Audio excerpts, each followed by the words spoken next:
1.8 моторда Volkswagen Passat көлігі 2014 жылғы 136 000 миль пробегпен 2.5 простой мотор 5700 доллар деп тұр бағасы.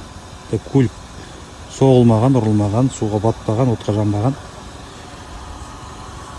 көлік деген тәш болып тұр, тәш. Өте жақсы комплектацияда. Люкпен, кожаный салон, кожаный жағдайлары өте жақсы, керемет. 136 000 миль пробег. Ұрылмаған көлік, механический повреждение деп тұр. Тап-таза. Вин-код сілтемесін қалдырып кетем. Қарарсыздар, ашып.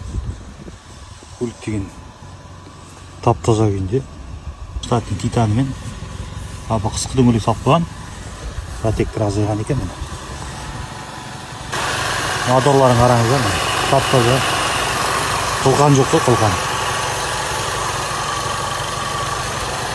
Өзінікі өндіріс болып тұр. 5700 бағасы сөйлесу болады тұрсақ. 5000 жамасын алып қалады жарымыз деп тұрмын. Саудаласып, одан да түсіп кетсе өте әдемі, керемет. Passat 1.8 сұраған жандар хабарласыңыздар.